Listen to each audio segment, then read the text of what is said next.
Welcome to the deep dive. Today we're getting into something fundamental, really core to all of us. The power of our words. How they don't just describe things, but can actually shape our reality, our relationships, even how we feel inside. And for this deep dive, we've got two, well, pretty unique sources. First up, an astrological angle on communication for a specific date, June 29th, 2025. Then we'll jump into something completely different, a fictional story about a city where language, literally changes reality. Right. And our goal here really is to pull out the key insights from both. How can we use our words more intentionally, maybe with a bit more wisdom? Get beyond just reacting on impulse and really grasp the impact we're having. Okay, let's dig in. First source, Astrology of the Day for 29 June 2025 from Tarot by High C. So the basic idea here is that cosmic stuff can influence our daily chats. Exactly. It suggests that on this particular day, the energy might feel, well, more extreme. And it points to a specific configuration Mercury opposed Pluto. Mercury opposed Pluto. Okay, break that down a bit. Sure. So, Mercury, that's communication, thinking. Pluto is about power, transformation, things hidden beneath the surface. When they're in opposition, it creates this intense dynamic. Think confrontational conversations, things coming up that maybe were buried, but it also means there's potential for like really deep insights. Okay, intense. The source definitely flags that. It says, everything seems more extreme than usual, triggering intense conversations, power struggles, Yeah. or the need to confront hidden truths and motivations. And it specifically warns about tempers flaring and sharp words. Sounds like a heads up. A big one.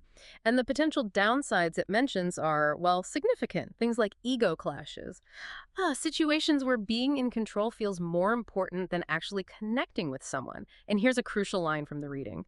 We could easily wound someone or be wounded if we aren't careful with our words. It makes that point so clearly. Just because we can say it doesn't mean we should. Words as intimidation, words as control. That's the risk. hmm So for you listening, if you find yourself in a tricky conversation around this time, maybe this is a nudge, that cosmic reminder to, take a breath, think twice before firing off that angry text or comment.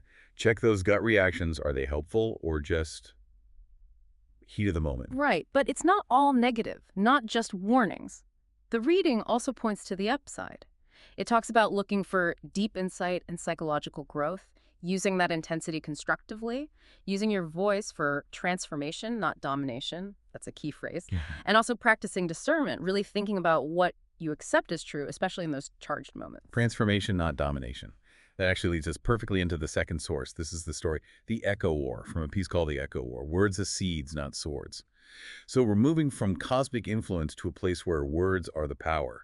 Yeah, imagine this. The city-state of Varnas. Here, language itself actually alters reality. The people are called echo speakers. Every single word they speak, it says, it shimmered in the air, forming sigils and shapes. And these sigils could directly change emotions, thoughts, actions of people nearby. Wild, right? Wow, okay, so conversations aren't just talking, they're doing. The story says debates could reshape laws, bind oaths, or shatter alliances with a single phrase. The stakes are incredibly high for just, well, talking. Immense. Every word matters, literally. And the story focuses on this big event, the convocation of truth in the Chamber of Voices. It pits two major figures against each other. There's Selene Maeron, she's known for being precise, unflinching with her words. And then Maeron, he's described as this power-hungry orator, someone who can really sway crowds. They have this long-standing feud.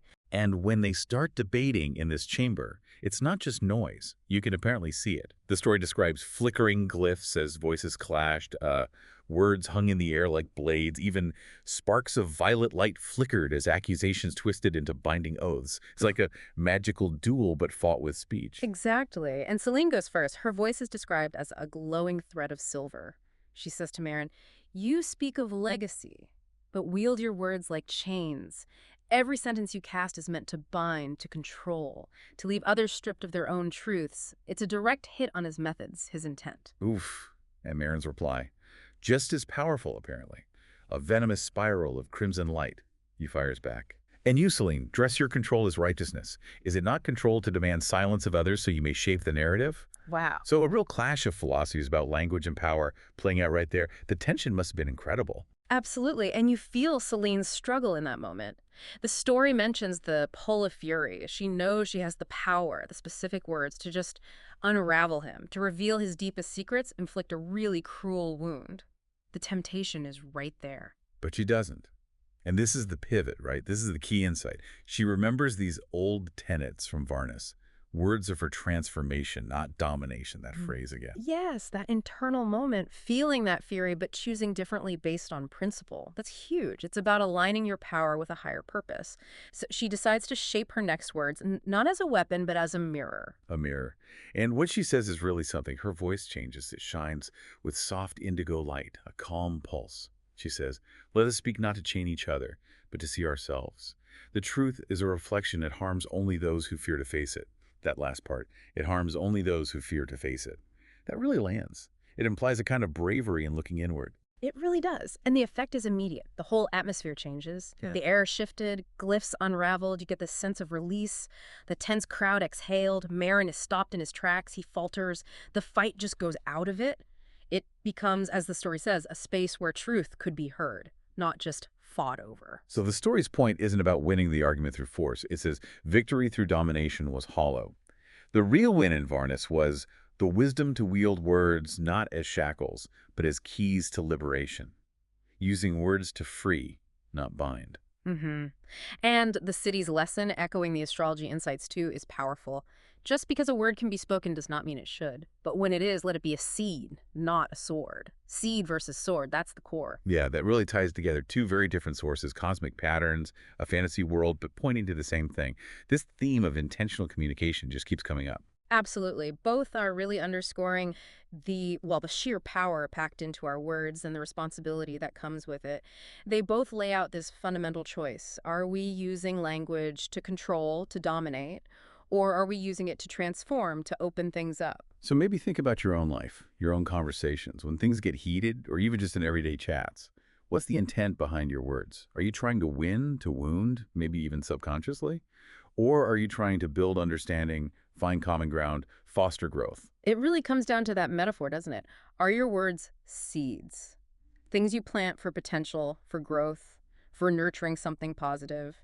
Or are they swords, used to attack, to defend, to control, to cut down? Right, something to really mull over. So here's a final thought for you to take away. Reflect on the power of your own voice. If every single word you spoke was literally a seed, what kind of world, what kind of garden would you be planting around you every day?